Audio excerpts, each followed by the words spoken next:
Apocalypse 21.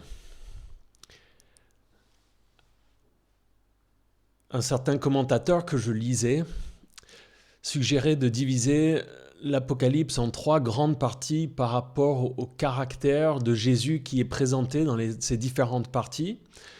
Et pour lui, il disait que Jésus est présenté comme le Seigneur de l'Église dans Apocalypse 1, 2 et 3.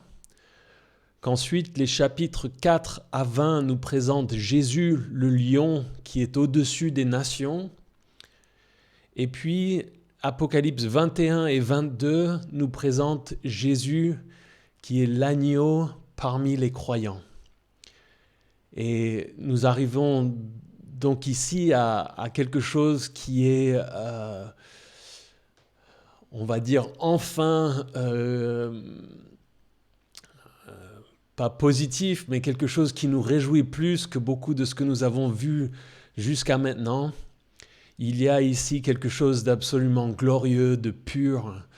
On passe du feu, de la fournaise, de l'enfer, des guerres, des luttes sur terre, de toute la corruption de notre monde, de cet air pollué et sale, à ici comme la pureté du ciel, une atmosphère claire et propre. Une belle matinée éternelle où l'odeur est agréable et la ville de Dieu resplendit comme un diamant à cause de l'éclat de sa présence. Lisons ensemble Apocalypse 21. Puis je vis un nouveau ciel et une nouvelle terre, car le premier ciel et la première terre avaient disparu et la mer n'existait plus. Je vis descendre du ciel d'auprès de Dieu la ville sainte, la nouvelle Jérusalem, préparée comme une mariée qui s'est faite belle pour son époux. J'entendis une voix forte venant du ciel qui disait « Voici le tabernacle de Dieu parmi les hommes.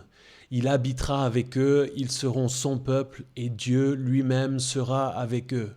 Il sera leur Dieu. Il essuiera toute larme de leurs yeux. La mort ne sera plus, et il n'y aura plus ni deuil, ni cri, ni douleur, car ce qui existait avant a disparu. Celui qui était assis sur le trône dit « Voici que je fais toutes choses nouvelles. » Il ajouta « Écris cela, car ces paroles sont dignes de confiance et vraies. » Puis il me dit « Je suis l'alpha et l'oméga, le commencement et la fin.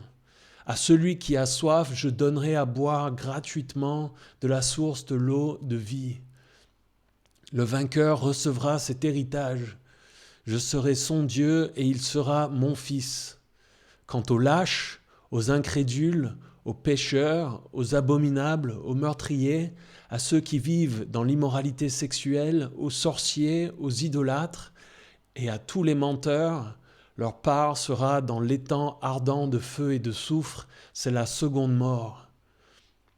Puis un des 7 anges, qui tenait les 7 coupes remplies des 7 derniers fléaux, vint m'adresser la parole et dit « Viens, je te montrerai la femme, l'épouse de l'agneau. » Il me transporta en esprit sur une grande et haute montagne et me montra la ville sainte, Jérusalem, qui descendait du ciel d'auprès de Dieu. Elle rayonnait de la gloire de Dieu. Son éclat ressemblait à celui d'une pierre très précieuse, d'une pierre de jaspe transparente comme du cristal. Elle était entourée d'une grande et haute muraille avec 12 portes, et à ces 12 portes, 12 anges. Des noms y étaient inscrits, ceux des 12 tribus d'Israël. Il y avait à l'est 3 portes, au nord 3 portes, au sud 3 portes et à l'ouest 3 portes. La muraille de la ville avait 12 fondations qui portaient les noms des 12 apôtres de l'agneau. Celui qui me parlait avait pour mesure un roseau d'or afin de mesurer la ville, ses portes et sa muraille. La ville avait la forme d'un carré et sa longueur était égale à sa largeur. L'ange mesura la ville avec le roseau et trouva 2200 kilomètres. Sa longueur, sa largeur et sa hauteur étaient égales. Il mesura aussi la muraille et trouva 72 mètres, selon la mesure humaine qu'employait l'ange. La muraille était construite en jaspe Et la ville était en or pur, transparent comme du verre pur. Les fondations de la muraille de la ville étaient ornées de pierres précieuses de toutes sortes. La première fondation était ornée de pierres précieuses de toutes sortes. La première fondation était ornée de jaspe, la deuxième de saphir, la troisième de chalcédoine, la quatrième d'émeraude, la cinquième de sardoine, la sixième de cornaline, la septième de chrysolite, la huitième de béryl, la neuvième de topaze, la dixième de chrysoprase, la onzième d'hyacinthe, la douzième d'améthyste. Les 12 portes étaient 12 perles, chaque porte était faite d'une seule perle. La place de la ville était en or pur comme du verre transparent. Je ne vis pas de temple dans la ville, car le Seigneur, le Dieu Tout-Puissant, est son temple, ainsi que l'agneau. La ville n'a besoin ni du soleil ni de la lune pour l'éclairer, car la gloire de Dieu l'éclaire et l'agneau est son flambeau. Les nations marcheront à sa lumière et les rois de la terre y apporteront leur gloire. Ses portes ne seront pas fermées de toute la journée, car il n'y aura plus de nuit. On y apportera la gloire et l'honneur des nations. Il n'entrera chez elles rien de souillé, ni personne qui se livre à des pratiques abominables et aux mensonges. Il n'entrera que ceux qui sont inscrits dans le livre de vie de l'agneau. Amen. Prions ensemble. Jésus, merci pour cette vision glorieuse. Merci pour cet espoir de quelque chose de glorieux avec toi pour l'éternité. Remplis-nous de cet espoir que la réalité de qui tu es, la réalité de cette relation avec toi dans l'éternité change nos vies, qu'elle change notre manière de vivre aujourd'hui, qu'elle change notre regard sur nos circonstances matérielles et qu'elle nous donne de l'espoir, qu'elle nous donne des raisons de t'aimer, de t'obéir, Seigneur. Merci pour ce temps ensemble avec mes frères et sœurs. Parle à chacun d'entre nous, Seigneur. Sois actif dans nos vies par ta parole et par ton Saint-Esprit. En ton nom, nous prions. Amen. Verset 1. Puis je vis un nouveau ciel et une nouvelle terre, car le premier ciel et la première terre avaient disparu et la mer n'existait plus. Ceci est un thème qui revient souvent dans les Écritures, cette idée d'un nouveau ciel et d'une nouvelle terre. Il y a beaucoup de prophéties à ce propos. Nous pouvons citer par exemple Ésaïe 65, les versets 17 à 19, qui nous disent « En effet, je crée un nouveau ciel et une nouvelle terre. On ne se souviendra plus des premiers événements, ils ne viendront plus à l'esprit. Réjouissez-vous plutôt et soyez pour toujours dans l'allégresse à cause de ce que je crée, car je crée Jérusalem pour qu'elle soit une source d'allégresse et son peuple pour qu'il soit une source de joie. Je ferai de Jérusalem mon allégresse et de mon peuple ma joie. On n'y entendra plus le bruit des pleurs ni les cris de détresse. » Il y a aussi le psaume 102, les versets 25 à 27, où on peut lire « Je dis, mon Dieu, ne m'enlève pas au milieu de ma vie, toi dont l'existence traverse les générations. Autrefois, tu as fondé la terre et le ciel et l'œuvre de tes mains. Eux, ils disparaîtront, tandis que toi, tu restes là. Ils vieilliront tous comme un vêtement, tu les remplaceras comme un habit, et ils céderont la place. » Et dans 2 Pierre 3, les versets 12 et 13, on peut lire « Attendez et hâtez la venue du jour de Dieu, jour où le ciel enflammé se désagrégera et où les éléments embrasés fondront. Mais nous attendons, conformément à sa promesse, un nouveau ciel et une nouvelle terre où la justice habitera. » Ici, le ciel, on peut s'arrêter sur ce mot. Chez les Juifs, ciel avait plusieurs significations et il pouvait s'agir de l'atmosphère qui est autour de la terre, qui est on va dire le ciel bleu de la journée. Il peut s'agir de l'espace qui est au-delà de notre atmosphère, le ciel de la nuit. Et il s'agit aussi de l'endroit où Dieu habite dans sa gloire. Et ici, il est question d'une nouvelle atmosphère, de quelque chose autour de la terre, et donc vraiment l'idée d'une nouvelle terre et d'un nouveau ciel, une atmosphère qui l'entoure.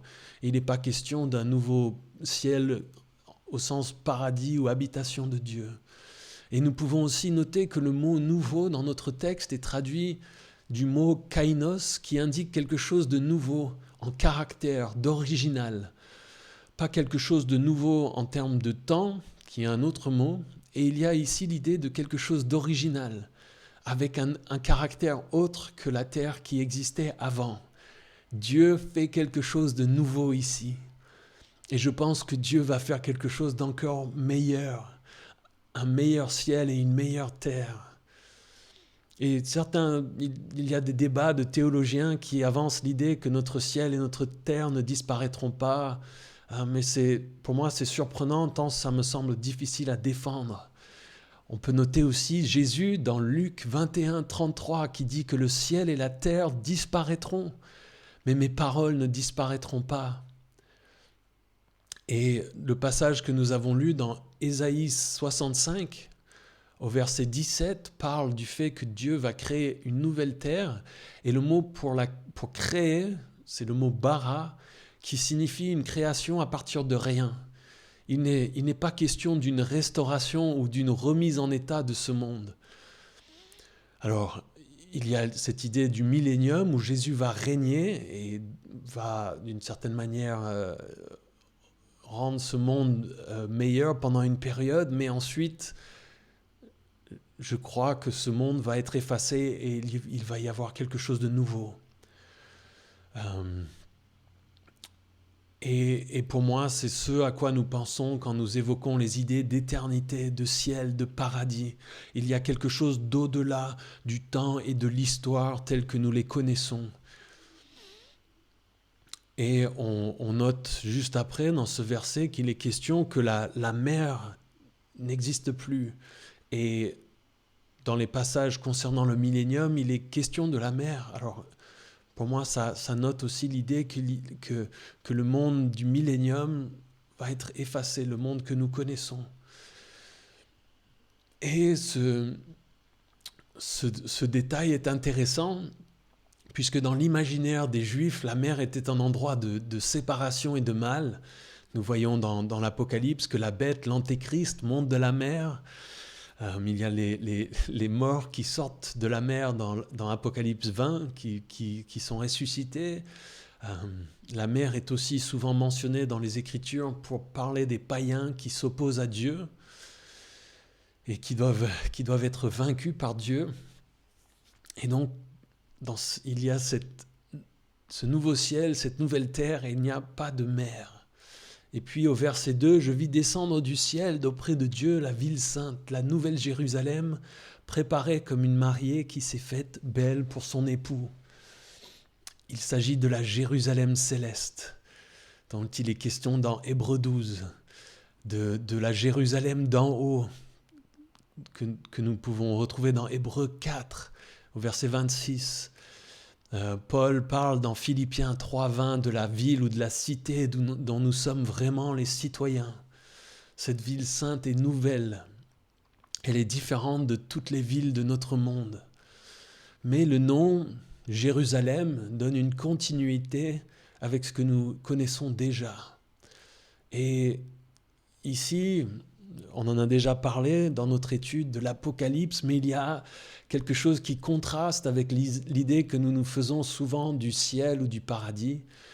Il ne s'agit pas d'un nuage où on s'assoit solitaire avec une harpe, d'un nirvana où on est dans une sorte d'absence de stimulation sensorielle, où rien ne se passe. Non, le paradis, le ciel que nous décrit la Bible est une ville, est un endroit d'activité, d'échange, de communauté avec beaucoup d'autres personnes.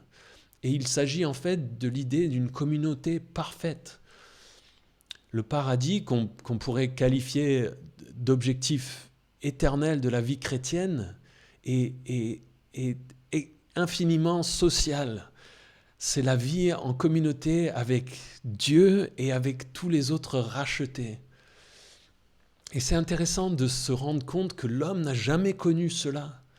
Adam et Ève ont vécu une sorte de communauté parfaite, mais limitée. Ils étaient que deux, avec Dieu, avec la présence de Dieu dans le jardin avant la chute.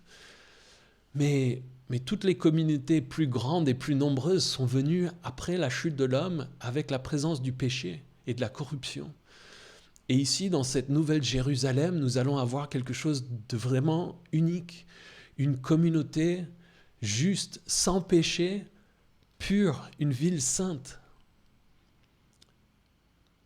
C'est quelque chose sur lequel je vous invite et quand on essaye d'y réfléchir, qui nous pose problème tant la réalité de ce que nous vivons est éloignée de ça. Même les meilleures communautés, même l'Église dans ce monde, nous restons en présence du péché, de la corruption, de la présence du mal, de la mort, et toutes ces choses font que on ne peut pas comprendre et se rendre compte de combien ce sera merveilleux. Et c'est intéressant et important, je pense, de noter que ce n'est pas pour maintenant. Parfois, nous avons du mal parce que nous voulons l'avoir maintenant. Et surtout, pour nous, en tant que chrétiens, il y a un danger parfois pour nous parce que les choses dans l'Église ne sont pas comme ça. Surtout dans notre Église locale. Et cette réalité peut nous frustrer. Si nous pensons que l'Église va être une communauté parfaite comme celle que nous vivrons au paradis en éternité avec Dieu, ce n'est pas le cas aujourd'hui. L'Église, le corps de Christ aujourd'hui, doit être une communauté remplie d'amour et différente du monde, mais elle n'est pas encore cette réalité de l'éternité avec l'absence du péché, de la mort et de la corruption.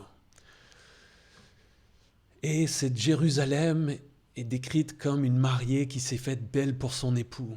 Jean utilise une image frappante, la chose peut-être la plus belle à laquelle il pouvait penser. C'est une des choses les plus belles qui soit donnée à un homme de voir, son épouse qui s'est faite belle pour lui le jour de son mariage et qui s'avance pour la cérémonie. Le pasteur qui a célébré mon mariage avec Lindsay m'avait dit ça. Il m'avait dit avant la cérémonie, il m'avait dit « Prends note, profite pleinement, enregistre autant que possible dans ta tête l'image de Lindsay qui va s'avancer vers toi lorsque tu la verras venir vers toi, préparée, parée pour ton mariage. » Il m'avait conseillé de noter et de retenir ça. Et c'est quelque chose qui est une des plus belles choses qu'il m'ait été donné de voir. Et ici, Jean utilise la même image pour parler de cette Jérusalem qui descend avec la même beauté. Verset 3, j'entendis une voix forte venant du ciel qui disait « Voici le tabernacle de Dieu parmi les hommes. Il habitera avec eux, ils seront son peuple et Dieu lui-même sera avec eux. Il sera leur Dieu. » Dans l'Ancien Testament, le tabernacle était l'endroit où Dieu habitait parmi son peuple sur la terre. C'était une représentation de sa présence. Mais ici, le tabernacle est sa présence littéralement. Il n'y a plus besoin de représentation. Ils seront son peuple et Dieu lui-même sera avec eux. Il y a ici l'essence même de la volonté de Dieu, ainsi que la raison d'être des hommes. Dieu désire vivre avec l'homme, en relation avec lui. L'homme a été créé pour être son peuple. Spurgeon, le grand prédicateur, disait que la gloire du jardin d'Éden résidait dans le fait que Dieu se promenait avec l'homme dans le jardin. La beauté du jardin, la splendeur de ce qui s'y trouvait n'était que secondaire. Le plus grand privilège d'Adam avant la chute était le fait d'avoir cette relation privilégiée avec Dieu lui-même. Et c'est ce que le paradis, le ciel sera. Verset 4, il essuiera toute larme de leurs yeux. La mort ne sera plus et il n'y aura plus ni deuil, ni cri, ni douleur, car ce qui existait avant a disparu. Dieu va effacer toutes les larmes de nos yeux, les larmes causées par la mort, le deuil, les cris, la douleur, etc. Et combien de larmes, de morts, de cris, de douleurs notre monde connaît actuellement? Combien le péché et la mort nous affligent? Les injustices, les persécutions, la honte, les déceptions, les négligences, etc. Combien de choses nous pouvons décrire qui nous affligent? Et tout ça va disparaître et les larmes qui vont avec aussi. Notons ici que l'idée est le réconfort et la joie qui seront présents au ciel. Il n'est pas question ici de regrets ou de larmes que nous aurions une fois au ciel. Ce qui existait avant a disparu. La nouvelle Jérusalem est définie en grande partie par ce qui ne s'y trouve pas, ce qui n'existe plus, les larmes, les pleurs, les deuils, la mort, la douleur. Et un peu après, le texte va noter l'absence de temple, l'absence de sacrifice, l'absence de soleil, l'absence de lune, l'absence d'obscurité, de péché, d'abomination, etc. Et là aussi, ça dépasse en grande partie notre capacité à comprendre. Un commentateur qui s'appelle Saïs disait « L'homme vient au monde avec un cri et il s'en va avec un râle, et entre ces deux, il s'agit principalement de gémissements et de pleurs. Mais les alléluia de ce nouveau monde vont à jamais éteindre ces voix, ces cris de malheur. » Quelle glorieuse espérance que nous avons. Verset 5, celui qui était assis sur le trône dit « Voici que je fais toutes choses nouvelles. » Il ajouta « Écris cela, car ces paroles sont dignes de confiance et vraies. » Celui qui était assis sur le trône. Il s'agit d'une annonce pleine d'autorité ici, c'est Dieu qui parle. Et c'est d'ailleurs assez rare dans l'Apocalypse finalement. Et il dit « Je fais toutes choses nouvelles. » Et le temps du verbe est correct. Dieu travaille activement à faire toutes choses nouvelles. Et ça a commencé il y a longtemps. Et il y aura ici l'achèvement total de ce travail. Le renouveau, la rédemption font partie de ce travail et c'est déjà en cours dans nos vies. C'est ce que Paul déclarait dans 2 Corinthiens. Dans 2 Corinthiens 4, 16, il disait « Voilà pourquoi nous ne perdons pas courage. Et même si notre être extérieur se détruit, notre être intérieur se renouvelle de jour en jour. » Et puis plus loin, dans 2 Corinthiens 5, 17, il dit « Si quelqu'un est en Christ, il est une nouvelle créature. Les choses anciennes sont passées, voici toutes choses sont devenues nouvelles. » C'est mieux que l'ancien. Ici, nous avons un petit aperçu de l'œuvre glorieuse de Dieu. Et il permet en fait au péché d'agir pour accomplir ce plan de nouveauté actuellement. Cette vision qu'a Jean, au moment où les choses vont arriver à ce que Jean décrit, le plan sera achevé parfaitement. Ici, il y a quelque chose avec cette idée de rédemption qui est important à noter et sur lequel, là aussi, je vous invite à méditer. Parfois, nous pensons dans notre fort intérieur « Oh, si seulement Adam n'avait pas péché, ça aurait été mieux. » L'innocence de la première création de Dieu nous semble meilleure. Mais la Bible, et quand nous y pensons et nous réfléchissons, nous explique qu'en fait, l'homme racheté est meilleur, plus béni, plus riche spirituellement que l'homme innocent qu'était Adam dans le jardin. C'est difficile à saisir pleinement, mais c'est vrai.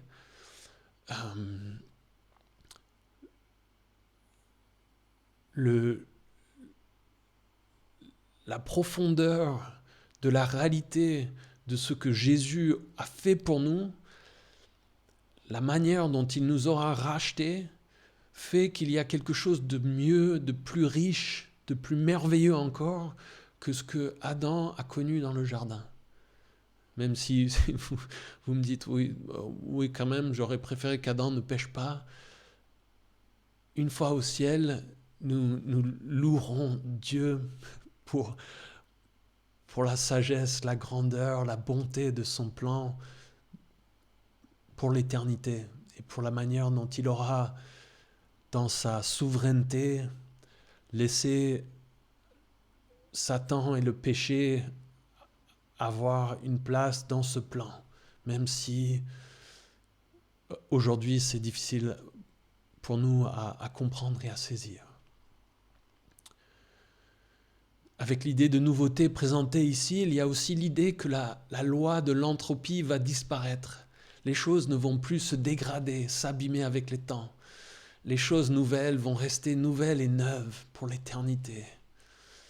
Ici, c'est encore une fois ces petites choses qu'on voit dans l'Apocalypse où peut-être que Jean est tellement émerveillé qu'il oublie de continuer à écrire et Dieu lui-même lui dit écris ces choses. Jean était peut-être tellement frappé qu'il était en train d'oublier d'écrire et Dieu doit lui dire d'écrire. Et il lui dit oui, ces paroles sont dignes de confiance, c'est vrai. On pourrait passer beaucoup de temps rien que sur cette idée simple que les paroles de Dieu sont dignes de confiance, c'est vrai. Surtout aujourd'hui. Aujourd'hui où on a tellement de mal à discerner, à savoir ce qui est vrai, ce qui est digne de confiance. La Bible, les paroles de Dieu sont dignes de confiance et vraies. Si vous dites « j'aimerais avoir de quoi satisfaire mes pensées, j'aimerais avoir la vérité », lisez votre Bible. Réjouissez-vous d'avoir la vérité entre vos mains. Verset 6, puis il me dit, je suis l'alpha et l'oméga, le commencement et la fin. À celui qui a soif, je donnerai à boire gratuitement de la source de l'eau de vie.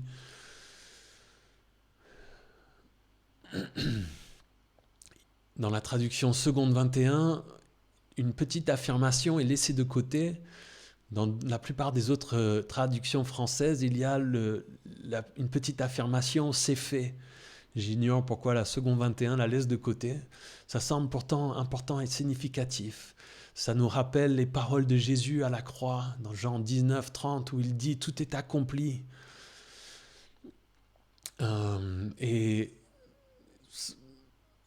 on a l'impression d'avoir l'écho de cette proclamation de Jésus sur la croix ici, au verset 6. Et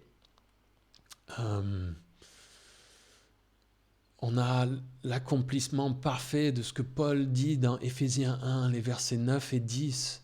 Il nous a fait connaître le mystère de sa volonté, conformément au projet bienveillant qu'il avait formé en Christ, pour le mettre à exécution lorsque le moment serait vraiment venu, à savoir de tout réunir sous l'autorité du Messie, aussi bien ce qui est dans le ciel que ce qui est sur la terre. Et à ce moment dans le futur, ce plan sera pleinement, parfaitement et finalement complètement achevé.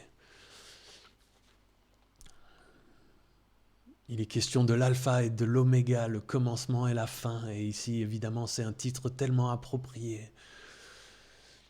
À celui qui a soif, je donnerai à boire gratuitement de la source de l'eau de la vie. Ça nous rappelle là encore l'épisode de Jésus avec la femme samaritaine dans Jean 4. Au verset 14, il lui disait « En revanche, celui qui boira de l'eau que je lui donnerai n'aura plus jamais soif, et l'eau que je lui donnerai deviendra en lui une source d'eau qui jaillira jusque dans la vie éternelle. » C'est une image dans la Bible du besoin spirituel de l'homme et du fait que Dieu veut répondre à ce besoin, satisfaire ce besoin spirituel. Et boire est une action, mais simplement une action de recevoir. Comme avec la foi, il n'y a pas de mérite, mais il y a une action de recevoir ce que Dieu donne. Spurgeon, là encore, le grand prédicateur, disait qu'un homme peut être très sale, avoir un mauvais caractère, être complètement pourri, mais s'il a soif et qu'il boit de l'eau, ça va avoir un effet sur lui depuis l'intérieur. Boire est tellement simple et facile, même plus simple et facile que le fait de manger. Et c'est là aussi intéressant cette idée que cette promesse, à ce moment-là de l'histoire, Jésus a fait la même promesse et que c'est quelque chose qui nous est disponible et accessible aujourd'hui. Nous pouvons aller à Jésus et boire de l'eau qu'il veut nous offrir aujourd'hui. Cette eau qui va jaillir jusque dans la vie éternelle. Nous avons accès déjà à ces choses. Verset 7, le vainqueur recevra cet héritage, je serai son Dieu et il sera mon fils.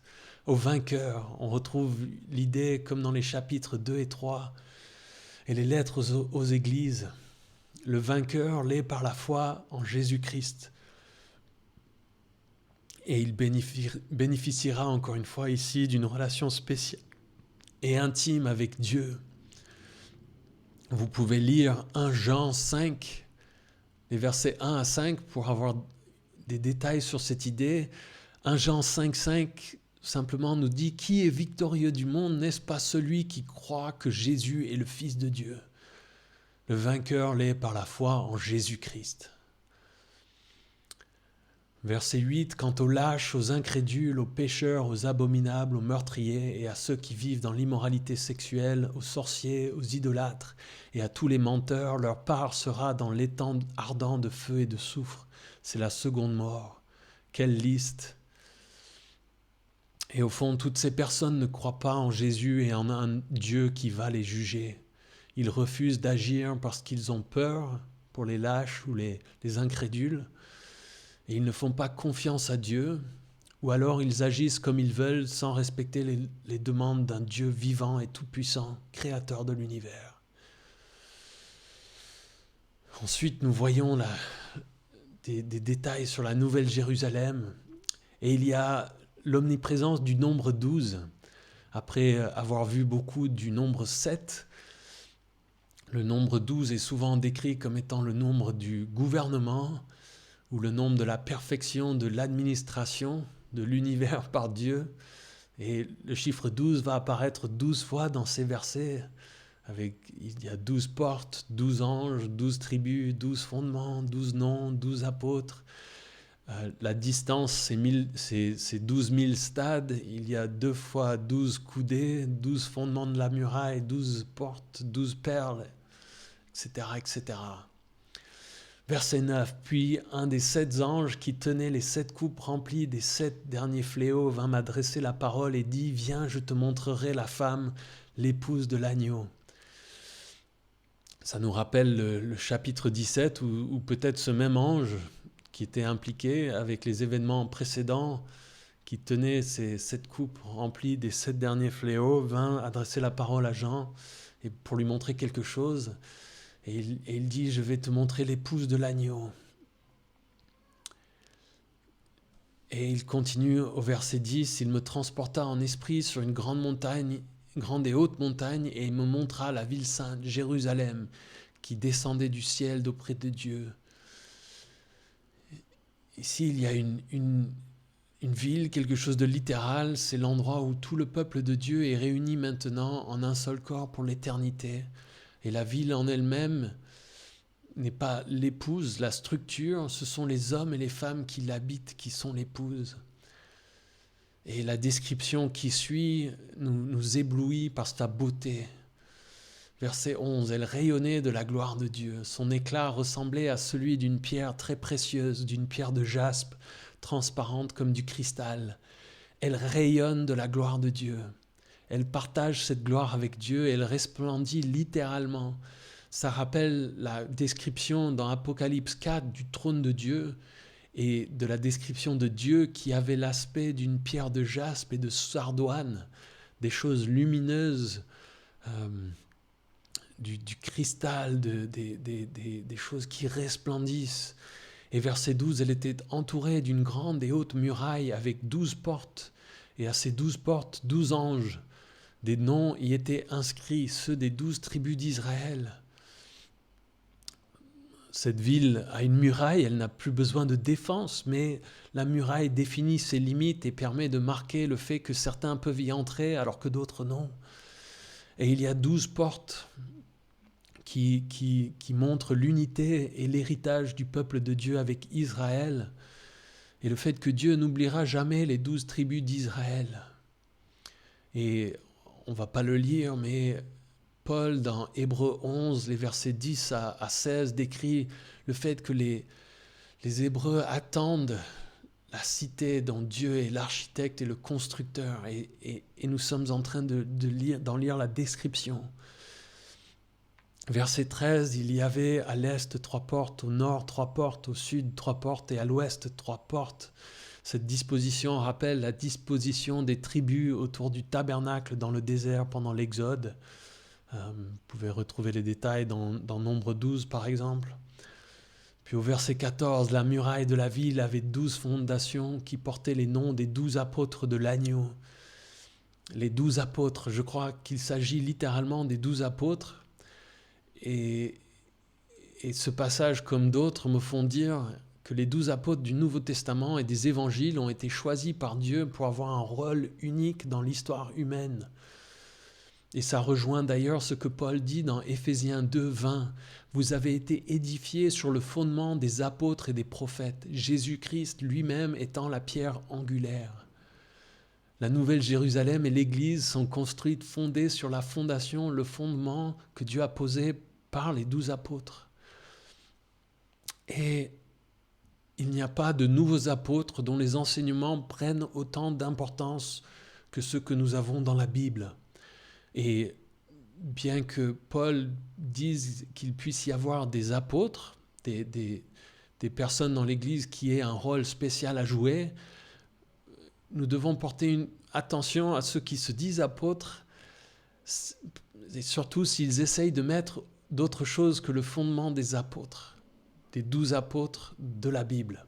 Il peut y avoir un grand danger, et il y a certains mouvements où des gens qui se disent apôtres de Dieu viennent et disent que leurs enseignements sont importants au même titre que la Bible.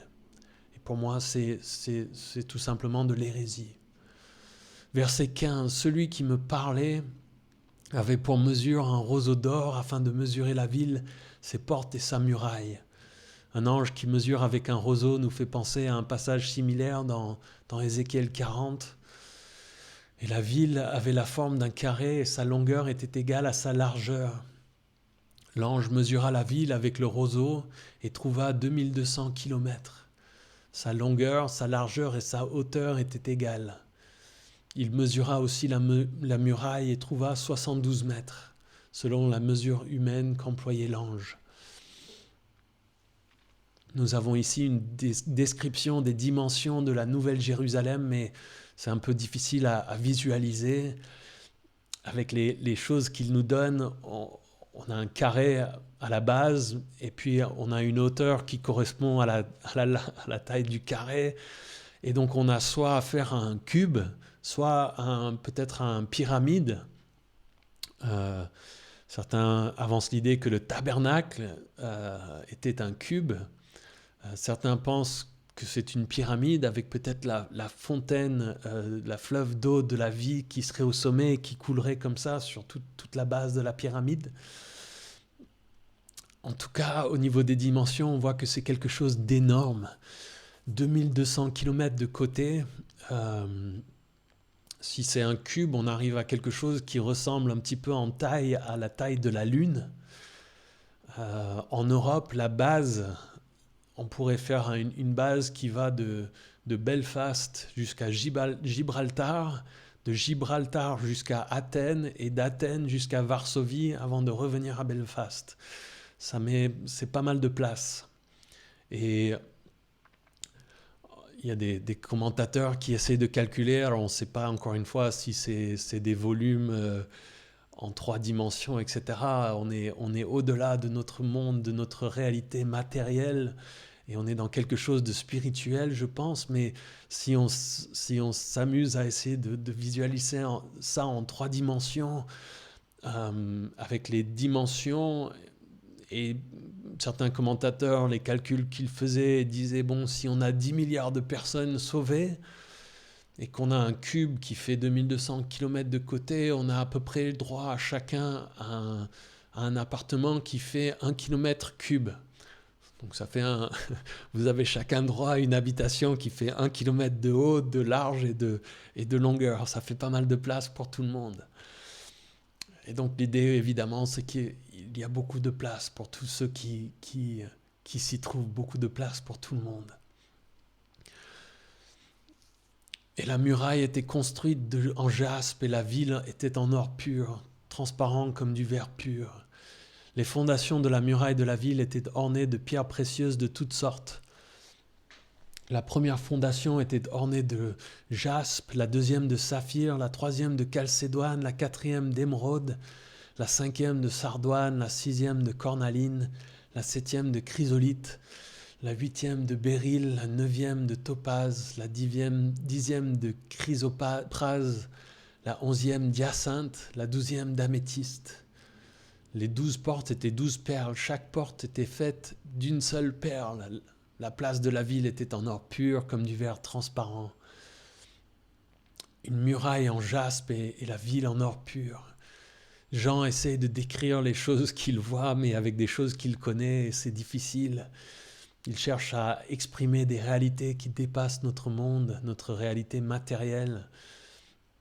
On peut en tirer des idées, mais il faudra attendre de le voir nous-mêmes pour le comprendre vraiment. Les pierres et leur identification exacte est un sujet de discussion et de débat. Pour moi, j'aime bien dire que nous voyons simplement ici quelque chose d'une beauté époustouflante. Mais il n'est pas vraiment question de simplement de richesse ou d'opulence, mais vraiment de beauté et puis surtout de la gloire et de la sainteté de Dieu, de choses pures qui resplendissent. Et s'il y a une liste qui s'approche en termes de pierres précieuses, il s'agit des pierres qui se trouvaient sur la poitrine du grand prêtre qui sont décrites dans Exode 28.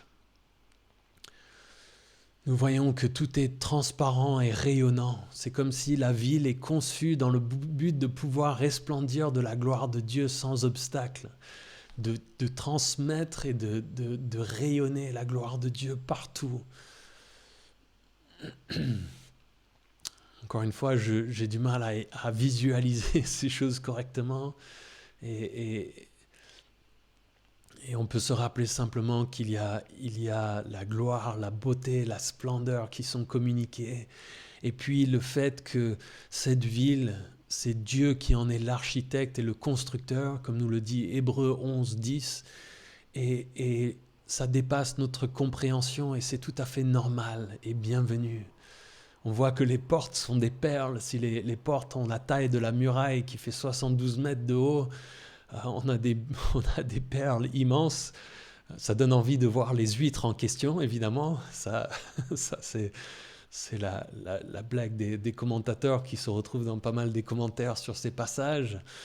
On voit que la place de la ville, la place principale est en or. Certains disent que c'est la rue principale qui est en or pur, tellement pure qu'elle est transparente, translucide.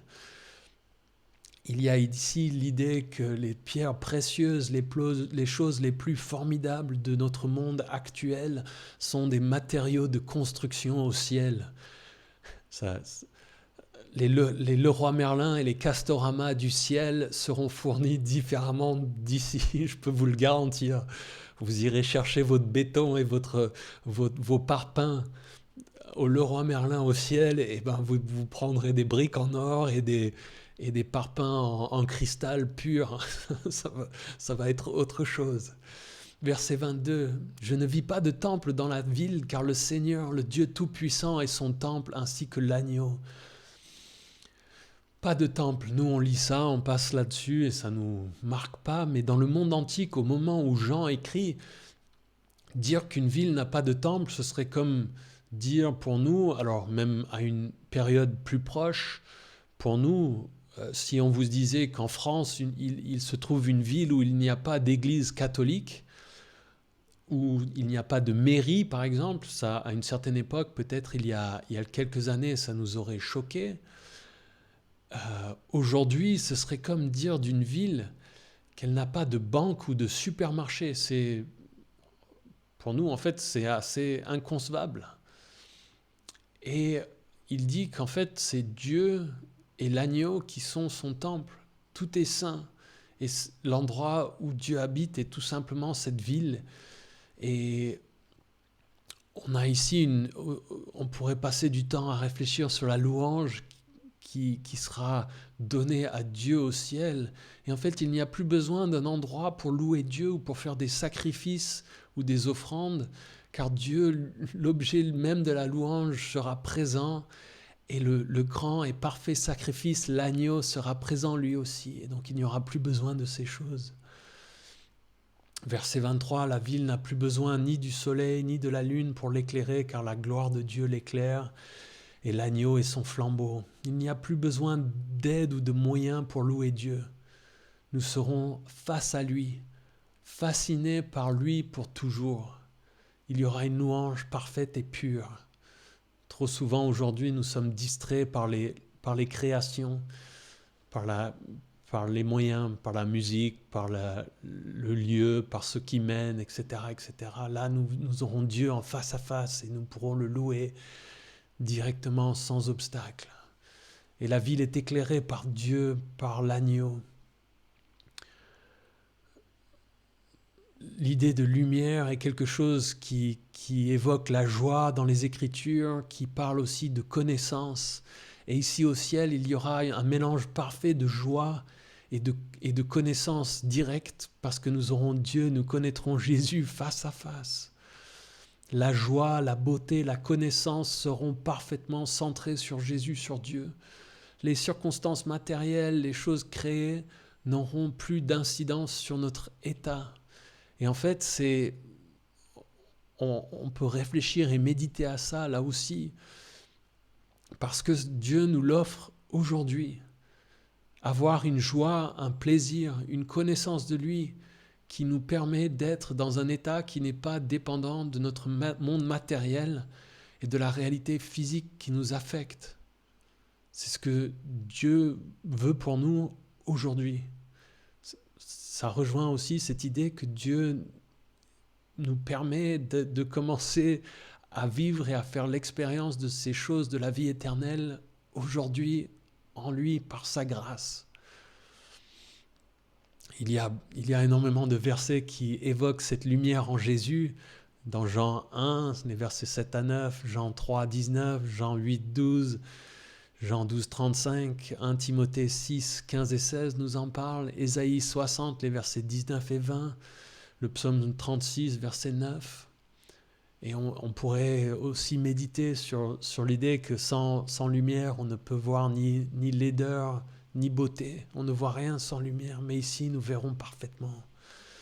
Et les nations, verset 24, marcheront à sa lumière, et les rois de la terre y apporteront leur gloire. Ses portes ne seront pas fermées de toute la journée, car il n'y aura plus de nuit. On y apportera la gloire et l'honneur des nations. Ces versets qui viennent et semblent assez naturels, mais en fait posent des questions difficiles et sujettes à beaucoup de discussions. Qui sont ces nations et ces rois de la terre? Et il y a peut-être des rois de la terre d'avant qui feront partie de ceux qui sont sauvés. D'autres évoquent l'idée que avec cette nouvelle terre et ce nouveau ciel, peut-être qu'il y aura sur cette nouvelle terre des nouvelles nations et de nouveaux rois en éternité. On ne sait pas exactement, mais on voit que cette ville n'a plus besoin d'être fermée et qu'il y a plus de nuit ni de jour, que tout est toujours éclairé en présence de Dieu. Et verset 27, il n'entrera chez elle rien de souillé, ni personne qui se livre à des pratiques abominables et aux mensonges. Il n'entrera que ceux qui sont inscrits dans le livre de vie de l'agneau. Et là aussi, certains lisent ça et se posent des questions sur la situation éternelle et ceux qui n'y sont pas acceptés. Mais je crois qu'il y a ici simplement l'idée que c'est une exhortation pour nous qui lisons. Si nous voulons entrer dans cette ville céleste, alors nous devons nous tourner vers Jésus aujourd'hui par la foi en lui. Et pour conclure aujourd'hui, j'aimerais vous inviter, en plus des choses sur lesquelles je vous disais de réfléchir et de méditer, de penser au fait que Dieu veut et peut être l'architecte de votre vie. Dieu sera l'architecte et le constructeur de cette ville magnifique, de ce lieu éternel que nous avons du mal à comprendre. Et Dieu veut être l'architecte et le constructeur de nos vies. L'architecte, c'est celui qui fait les plans et le constructeur, c'est celui qui met en œuvre les plans. Et Dieu fait des choses merveilleuses. Et si vous le laissez être l'architecte et le constructeur de vos vies, il y aura quelque chose de beau, de merveilleux. Attention, ce ne sera peut-être pas au sens où vous l'entendez dans ce monde matériel, mais Dieu fera quelque chose de merveilleux spirituellement en vous si vous le laissez régner et diriger vos vies.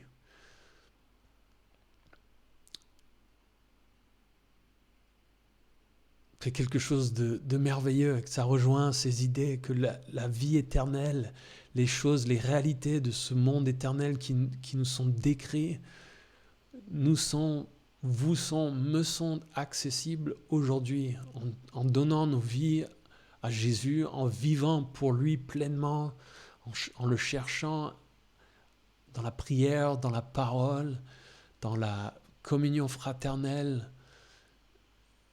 par la puissance du Saint-Esprit dans nos vies.